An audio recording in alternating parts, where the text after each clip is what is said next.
Jordan Grumet, known as Doc G, became a doctor after the unexpected loss of his father, an oncologist.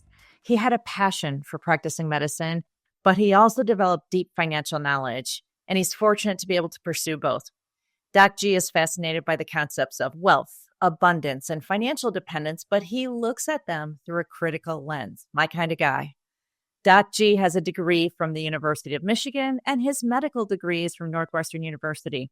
He previously practiced internal medicine, but now serves as an associate medical director at Unity Hospice. Podcasting is Doc G's jam, and his Earn and Invest podcast won the Plutus Award for Best New Personal Finance Podcast in 2019, followed by consecutive nominations for Best Personal Finance Podcast of the Year in 2020 and 2021. His first book, Taking Stock, A Hospice Doctor's Advice on Financial Independence, Building Wealth, and Living a Regret-Free Life, was released in 2022. His second book, The Purpose Code, was just released this week. We are thrilled to have Doc G here, combining his medical insight and financial wisdom and helping those who seek a balanced, meaningful life. I am so excited to talk about your book, Doc G. Tracy, thank you so much for having me. I'm looking forward to this conversation. Well, this is a really different kind of conversation for us. As you know, the Find Me the Money podcast is for divorcing women. We focus a lot on money issues, which is why it makes sense to have you here.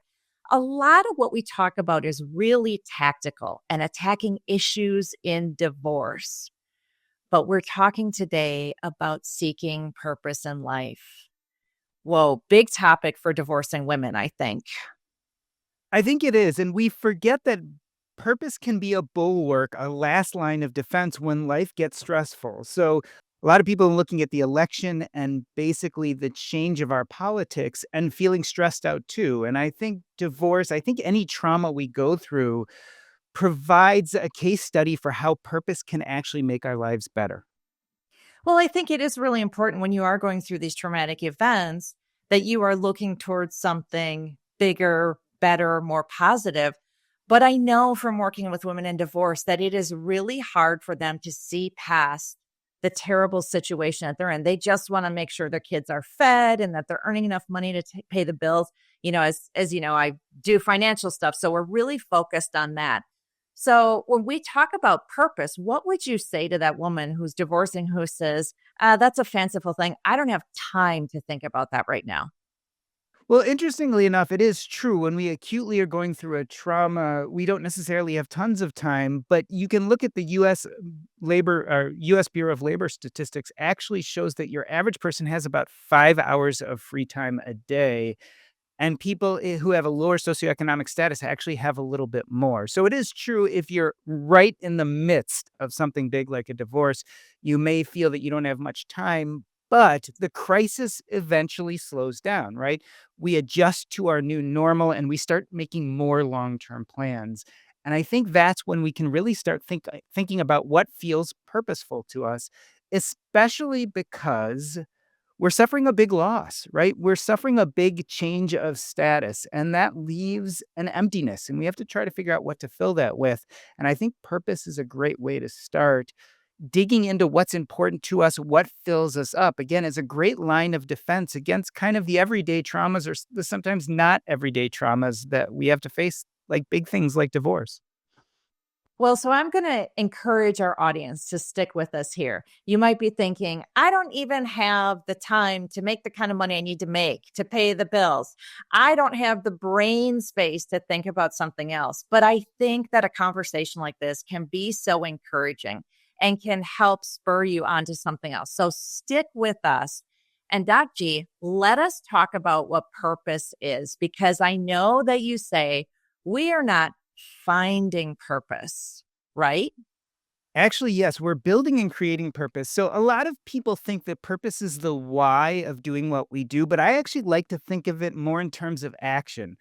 So it's the difference between meaning and purpose. People think of meaning and purpose as the same thing, but meaning actually is how we cognitively think about our past, and it's all about thoughts and things that have already happened. Purpose is about the present and future, and it's all about action. So I like to help people think of purpose as the things we do every day that fill us up. And so a lot of people think that we are waiting around for purpose to find us or for it to hit us over the head. But the truth of the matter is, it's actually very much action oriented. We have to build or create purpose. So it is true, we have to understand what some of those inklings or beckonings are of things that feel exciting to us, but then we build a life of purpose around them. Okay, define purpose for us because I think that a lot of women are listening and thinking, "Yeah, my kids are my purpose. There we go. That's it. That's my purpose in life is to raise happy, healthy kids." And I would tell you that, unfortunately, I believe that's the exact wrong way to think about it. And here's why. You model for your kids the behavior that you want your kids to learn. And if you teach them that other people are their purpose, they're going to grow up thinking the same exact thing. But guess what? What if your kids don't want to have children on their own? What if they biologically can have children? What if they don't want to adopt? Then they're going to feel lost because the only modeling they've ever received is you, and you lived for your kids. The other way to look at this is, what if you build a life of things that fill you up, are exciting to you, feel very purposeful outside of your kids? Well, what are you modeling for them then? You're modeling a life where they, as adults, can do the exact same thing. You want your kids to have an adulthood where they are constantly doing things that light them up, that excite them, that aren't dependent on other people, but are dependent on them and what they love. And so I think if we think of our kids as purpose, we're actually giving them the wrong message. We want what I call generational growth, which means you model this growth behavior, this very purposeful behavior, when you hand it down to them, and then that gives them permission to do the same exact thing. So I think it's really important that we just don't think of people as our purpose. I think we need to give them permission to do things that light them up. I think if you do that, you will have a very positive effect, not only on your kids, but the other people around you. They will see you lit up and like a moth to a flame. They're going to want to collaborate with you. If they have something to teach you, they're going to want to teach you. If they have something to learn from you, they're going to want to be your student. And so you form these bonds, these relationships, these connections in community that I think will fill you up. And hopefully, as your kids get older, will fill them up. I love that you say finding things that light you up because I think most of us get bogged down in the day to day. I'm an entrepreneur and my day is I get up early, I start working early, I work all day long into the evening, and I tend to get really tunnel vision about that and not do other things that excite me and energize me. And I think, oh gosh, I don't have time for that, right? But it's so important to have that thing that excites you. That's not your day to day work or kids. Yeah, it's the difference between what I call big P purpose and little p purpose. So, a big part of my book, The Purpose Code, is talking about how there's probably two versions of purpose, and one probably causes more anxiety, and the other is actually associated with health, happiness, and longevity. When you are concentrating on a job, especially if it's a job that you don't love the process of doing it, you're actually concentrating on what I call big P purpose. This is big, audacious, goal associated purpose. When it comes to work, a lot of the times it has to do with either making lots of money or getting to partnership or hitting some achievement. And that's all wonderful if you enjoy the process, the everyday activities you're involved in to get there. But if you're like a lot of us, especially here in America, where we don't love our jobs, we kind of do it for the end goal. The problem is you spend a lot of your day doing things you don't particularly like for a goal, which is very long term. And one of two things either happens: either you get to that goal and you're happy for a brief period of time, but then we hedonically adapt and fall back to our level of happiness we were at before. And then we have to double down and create an even bigger goal. So that's possible. The other possibility is you never hit your goal, you fail. And so if you're either of those people, you've spent a lot of time doing things that you don't enjoy the process of doing, and you spend very little time actually happy in that moment of reaching your goal. And so we don't want to spend all of our time doing things we don't like just for this long term goal that we may or may not hit. We want to spend more of our time doing things that fill us up and that light us up. And so that's big B purpose. It's very goal oriented, very easy to fail, very all or nothing. You either get there or you don't. Little p purpose is the exact opposite. It's process oriented. So it's very abundant. Find things you love doing and spend your time doing those things. So it's not all or nothing. It's kind of all or all. It's pretty hard not to succeed. Whereas big P purpose is a little bit more scarcity mindset oriented. And I think that's where we get stuck when we get that tunnel vision in our day to day job. Well, and with little p purpose, it sounds to me like it's easy for us to make a quick change. Hey, I'm tired of doing this now. I found something else that's fun and exciting for me to do, right? We can change quickly. Yes, and I want to be really clear here, right? This sounds very privileged. Like, well, you study financial independence, you have tons of investments. Of course, you can spend your time doing things that light you up without worrying about a job or making money or supporting your kids or all these kind of things. But I guess the way I look at it is winning the game is looking at our lifespan, right? We have a certain amount of time on this earth and we have very little control over it, right? You can exercise and wear your seatbelts, do some things that increase it, but generally you're given a certain amount of time and you have no control over that time. It passes no matter what you do. The only control you have is to decide what activities you're involved in as time passes. So, winning the game is spending as many of those time slots, whether you want to call them hours, days, weeks, or years. But winning the game is spending as many of those time slots doing things you love and as few of those time slots doing things you loathe. And things you love tend to be those little p purpose, process oriented things. So we want to constantly be looking at our schedule from the time we're young people just getting out of college or just getting out of high school to the time we're dying in our 80s and 90s. And we want to constantly be looking at that schedule and replace things we loathe with things we love. Now, there are going to be times, there are going to be seasons in your life where sometimes you have to do things like work that you don't love, but you got to pay the bills. And that's totally fine. But it also means we have to be real thoughtful and intentional about taking some of that time outside of work and building a sense of purpose there. And when we have some margin, maybe bringing that sense of purpose and bringing it into work. And when you're talking about bringing it into work, that can mean, hey, I spend 40 hours a week and 35 of them I hate, but 5 of them I love. Well, how do I do more of those 5 hours? Can I move things around? Can I hand off certain responsibilities to one employee and pick up other responsibilities from another employee? Can I switch companies that I work for? Because maybe it'll give me a little bit more time of doing things I like. It's incremental and it's slow, but we all want to get from spending most of the time doing things we don't like to spending almost all of our time doing things we do like. So it's really important that we start building a life of little p purpose and being really aware of what we like to do. When you talk about that 5 hours a week of stuff that you like, my first thought was, can you make a case to your employer that you have a way to help them make money by you doing more of that thing that you like? That could be super interesting. I mean, there's so many different ways, right? So what I talk about often is that we have 3 levers to build a more purposeful life. The first lever is the joy of addition. So we can add something joyful into our life when we're not working, right? So if you're working 40 hours a week and you don't like work, but you add 5 hours of something joyful on a Saturday and Sunday, you've increased the amount of purposeful time you've spent. We're looking at our calendar and you're spending more time doing things you love, even though you haven't gotten rid of something you loathe. So that's the joy of addition. Then there's the art of subtraction. If you have that 40-hour work week and there are things you really, really hate about that week, can you get rid of them and trade them for other things that you like a little bit more? And then, of course, there's substitution, right? Can you change jobs? Can you change jobs within your company? Can you change responsibilities? So, addition, subtraction, and substitution, again, we're always looking at that calculus of our schedule and trying to improve the numbers. So, we're doing more things we really like and less things we loathe. Well, I think at your job, there's got to be some other people at your job who don't like certain things that they do. And maybe there could be a really interesting trade of duties with the blessing of management, right? Yeah. And you have nothing to lose. And this is the wonderful thing about it. And this is what I really love about Little P Purpose is failure's fine. You just try something else, right? And so the idea is how we incrementally improve. So why not try? Why not try to convince your boss that your time is spent better doing something you love because maybe you're super efficient at it. Maybe you help the company make more money. Maybe it just leads to happier employees because maybe someone else doesn't like the thing you love and you can take that off their plate and that'll make you happy and it'll make them more happy.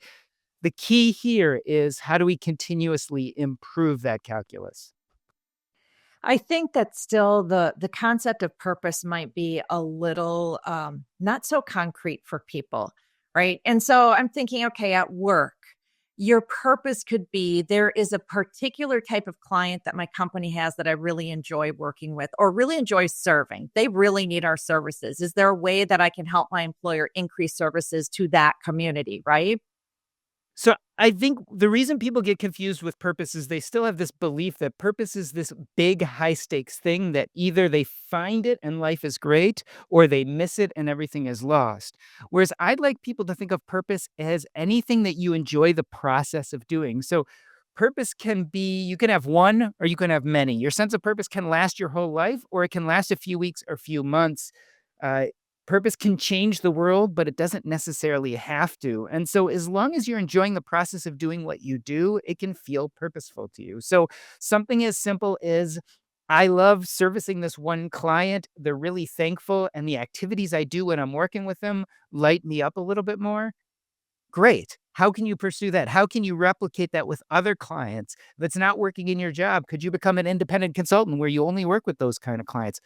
What is some of the leverage you have to start building that life you want? And don't get me wrong, money is a great tool. So if you have lots of money, you can use that tool as leverage. But it's not the only tool. We have our youth, our energy, our families, our skills, our joys, our passions, our communities. Those are also tools, and often we can lever those things too. So, for instance, maybe you spend 50% of your time doing something in your company you love and 50% of your time doing stuff you don't like. And let's say you are 22 years old and you're single and you live in the same community that your parents live in. Maybe you could stop renting an apartment, go live with them so you don't have to pay rent. And therefore, you have a little bit more margin and you can go to your job and say, you know what? I'd like to work half time and I'd like to spend my time doing all these things I love doing and letting go of these things I don't love doing. Now, of course, that's a perfect situation, but you get the idea of how we have some of these tools in our toolkit, not just money, but other means of supporting ourselves so that we can start building that life we want to live now. Could purpose be something as simple as I have a hobby that I like doing Yes. just for the sake of it? So I like, let's say I like riding bikes and I like doing it just because it's something fun for me to do. Could that be purpose? Of course. And here's why this is important. So, a lot of people look at me and they'll be like, okay, that's a little p purpose. I enjoy the process of doing it, but I want to change the world. I want impact. I want legacy. But here's the thing, let's say you really love riding bikes. So, you're going to do that joyfully. Maybe you'll join a riding group. Maybe you'll get into bike repair. Maybe you'll get into bike racing. But the point is, people are going to see you lit up doing something you really like, and you're going to connect with other people because they're going to see you as your best self. And that's where you get the connections and community. You may decide at some point you love doing bike tours on the weekends. And hey, all these people sign up and want to do it with you. That may turn into a business. That could change the world. You could end up having a close group of bikers. Maybe you make so much money, you start a charity and you take that money that you make from the proceeds of doing your bike tours and you use it to help the world. So the point is, when you do things that light you up, we tend to change those people around us as well as ourselves, and that changes the world. So you don't have to go cure cancer, you don't have to become a billionaire, you don't have to become president. If you do those little p purpose type of activities, you're going to affect the people around you, and that matters, and that changes the world. Well, you said that if you have a bunch of money, sometimes it feels a lot easier to pursue purpose. But again, to be clear, we don't need money to pursue our purpose, right? No, not at all. Because again, we have so many other tools in our toolkit. Money is a great tool, but it's not the only tool. And so I think we're really good at coming up with reasons. I don't have time. I don't have money. For your crowd, I just got divorced and I'm just trying to keep things together. But keeping things together gets a lot easier when you start pursuing a version of purpose. Again, you start modeling much better behavior for your kids.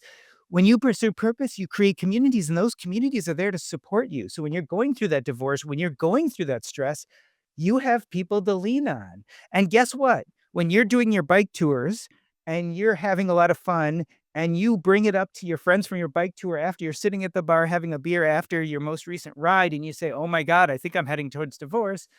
And someone sits up and goes, "Oh, well, I'm a divorce lawyer and I really love your tours. Why don't I give you a 50% break? Let me help you through this." Um, it's through those communities that actually you benefit yourself. You ease your stress and tension. Study after study after study shows that purpose is important to happiness. But here's a secret from the book: I don't even think it's purpose that brings you happiness. I think it's interpersonal connections. And there are tons of great studies, especially the Harvard Adult Developmental Health Study. After studying people for like 80, 90 years and doing all sorts of testing on them and taking all sorts of information, the thing they found most associated with happiness was interpersonal connections. I think little p purpose is a conduit to interpersonal connections, as we were talking about. And those are the people who are going to support you when time gets tough. When you're divorcing, when you need someone to take care of the kids because you have to run out for a meeting, when you're feeling down on your luck, when you have fewer economic resources, it is your people who are going to support you. And the way you get people is you pursue purpose and you do it in such a lively way that it connects you to other people. Well, I'm certainly not an expert in the research, but when I think about little p purpose, I think about having something small to look forward to on a daily basis. So you're going through that grind of bedtime routine with the kids. You're tired. It's a long day, but you know that once the kids are in bed, you've got 20 or 30 minutes that you're going to devote to your hobby that lights you up. I think on a daily basis, it's a great way to kind of mentally keep going. And think about this too. So let's take the biking example. If biking lights you up and you form these tours and you're doing all this exciting things, guess what? You're going to bring the kids with you. And the kids are going to see you lit up doing something that's important to you, connecting to other people, and you're creating that beautiful model for them. I call it generational growth. It's the opposite of generational trauma. So we worry that a divorce is going to hurt our kids. We're going to hand them this generational trauma, which they're going to carry with them as they get married, etc. You want to do the exact opposite. You want to give them generational growth. You want them to see you thriving, connecting, doing things that light you up because you want to give them that model so that when they get older, they realize, hey, I can go through hardships. I can have relationship hardships. I can do all of these kind of things that are really hard that adults have to do. But I can also be involved in joyful things that help support me and help me get through those hard times. And that's what your kids need. Just as much as they need your time and energy, as they need to see that you're okay. And a wonderful way to do that in the traumatic times, especially during, the death of a spouse, a divorce, financial hardship, the best thing you can show them is that you're still living that active participatory life where you're lit up and doing something that you enjoy. That's what you're going to leave them, and it's going to serve them as they get older. Well, I think post divorce, there's a lot of emphasis on the financial stress that occurs. And a lot of the women that I work with get upset because dad has more financial resources. Dad creates a fun experience for Yeah. kids. While with me, we're just trying to get through homework and bedtime routine. And I'm trying to make sure I have enough money for groceries next week. And so I want to remind everyone that purpose doesn't have to be expensive. And having experiences with the kids doesn't have to be focused on money. And remember, especially people, your listeners, the spouse, the husband, the ex husband might give them experiences they remember, might give them money they can spend. But if you can give them a sense of meaning and connectedness and that healthiness that comes with doing things that light you up, that lasts a lifetime. That's actually what they need to function as they get older. All the experiences in the world, truthfully, are not going to make them a better person. It's wonderful and it's great to get to travel and it does broaden their horizons, etc. But that's not the same as learning how to be an adult who does things that light them up and connects with other people. And you don't need money to do that. All you need is to find things that light you up and bring them along on the ride. Well, it's a new year and everyone is thinking about new beginnings, goal settings, what they can accomplish this year. If you're a woman going through divorce, I know it's probably harder than usual. So, wherever you are in your divorce journey, the holiday season probably gave you some special challenges. I'm hoping today you were inspired by this conversation with Doc G and you're thinking about some of those good times ahead for you and your kids and giving them those purposeful experiences. Where can people find you and your book, The Purpose Code? The easiest place is to go to jordangrumet.com. That's JORDANGRUMET.com. There you can find links to both of my books, Taking Stock and The Purpose Code, as well as all the other places that I create content, including the Earn and Invest podcast, the Purpose Code Substack, as well as my old financial and medical blogs are all linked there. We are, of course, going to put those all in the show notes so everyone can find you. Doc G, thank you so much for your wisdom today. It has been a joy talking with you. Thank you for this great conversation.